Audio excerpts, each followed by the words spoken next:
بحیرہ راہب شام کی دعوت کے انتظامات میں جت گیا۔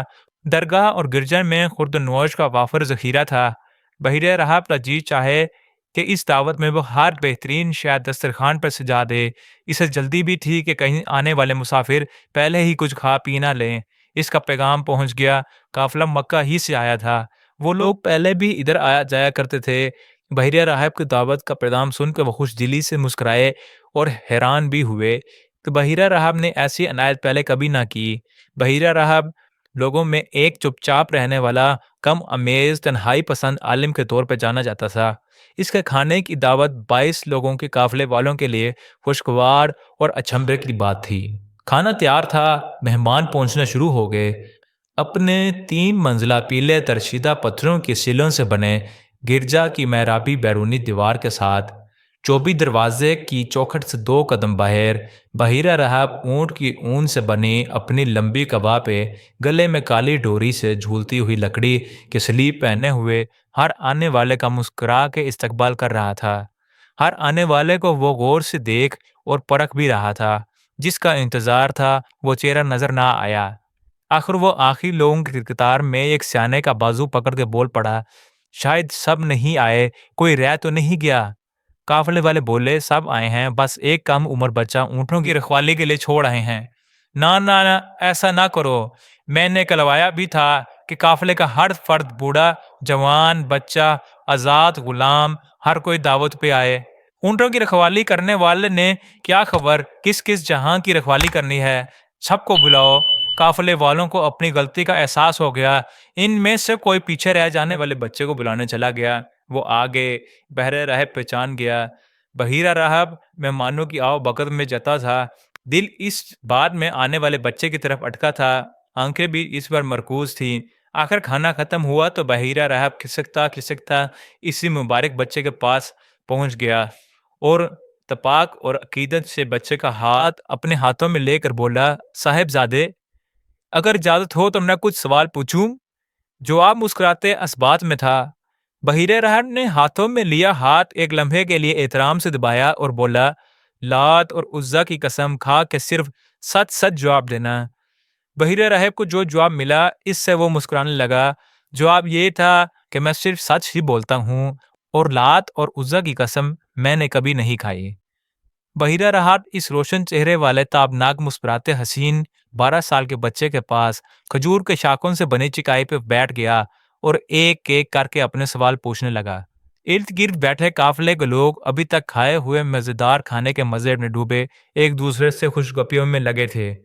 کبھی کبھار وہ مسکراتے ہوئے اپنے میزبان بحیرہ راہب کو 12 سال کے بچے کا ہاتھ پکڑ کے انتہائی اشتیاق سے اس سے باتیں کرتے دیکھ کے آبرو اٹھاتے اور نظروں ہی نظروں میں اپنے قافلے کے اس بچے کو سراہتے اور پھر اپنی خوش گپیوں میں لگ جاتے۔ ایک 48 سال کا لمبا پروکار قریشی سردار بچے کے پاس بیٹھا توجہ سے بحیرہ راہب اور بچے کی باتیں سن رہا تھا۔ باتیں سنتے سنتے اس سردار کے چہرے پہ خوشی اور فخر و انصبات کے ڈھیر لگے جا رہے تھے۔ بحیرہ راہب نے جاگنے سونے کی عادات سے لے کر اور کئی سوال پوچھے۔ آخر وہ ساتھ بیٹھے سردار سے مخاطب ہوا، بولا، یہ کس کا بچہ ہے؟ پاس بیٹھا سردار ابو طالب تھا۔ انہوں نے کہا، یہ میرا بیٹا ہے۔ بحیرہ راہب نے نفی میں سر ہلایا، بولا، اس بچے کا باپ اس وقت زندہ نہیں ہوگا۔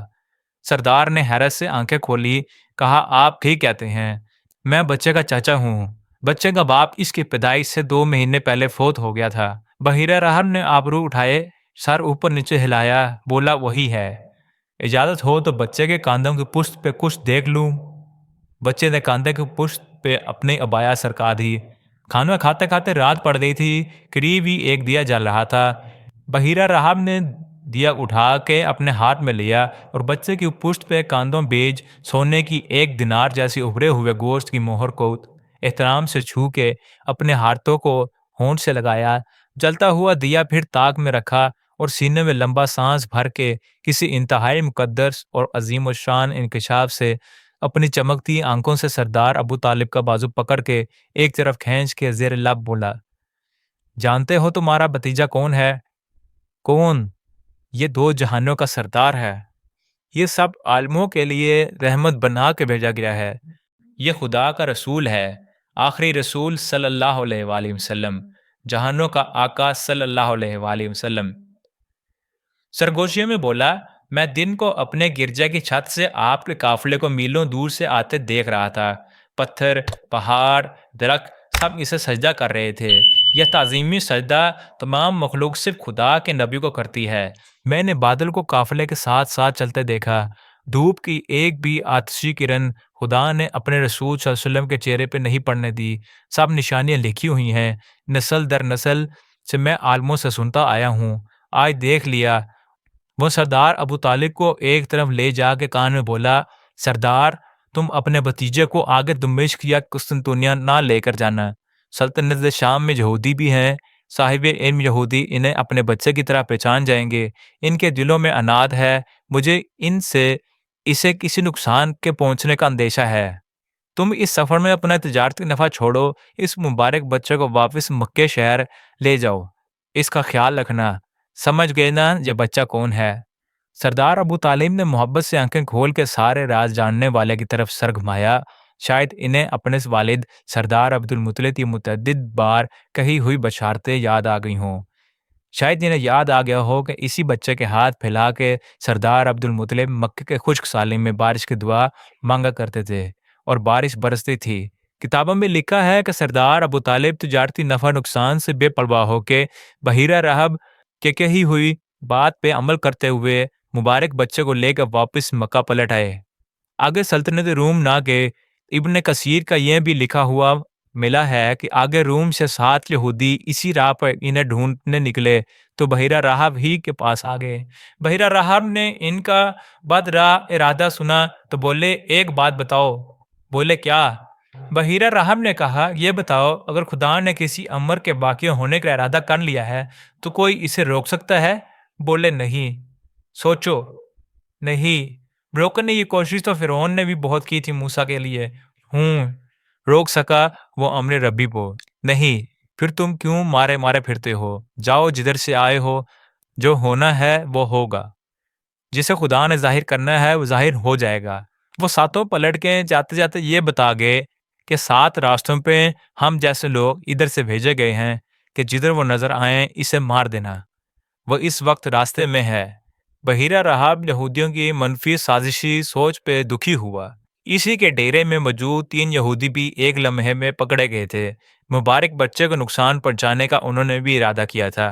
بحیرہ راہب نے انہیں بھی خدائی طاقت کے اسرار سمجھائے اور بتا دیا کہ تم لوگ خدا کے ارادوں کو نہیں بدل سکتے، بہتر ہے خود بدل جاؤ، ورنہ وہ تمہاری جگہ دوسرے لوگوں کو فوقیت دے دے گا۔ ان تینوں کے دماغ میں بھی بحیرہ راہب کی بات آ گئی۔ وہ اپنے بد ارادوں سے باز آ گئے۔ ان تینوں کے نام تھے زریل، سمام اور درسیما۔ مکہ کا قافلہ آگے چلا گیا۔ قافلے کا سردار اپنے بھتیجے کو لے کر مکہ کی طرف پلٹ گیا۔ وہ جانتا تھا اس کا بھتیجا بڑی شان والا ہے، جہانوں کا سردار، زمین و آسمان کی ہر مخلوق کا آقا صلی اللہ علیہ وآلہ وسلم۔ بہت بہت شکریہ۔ اللہ حافظ۔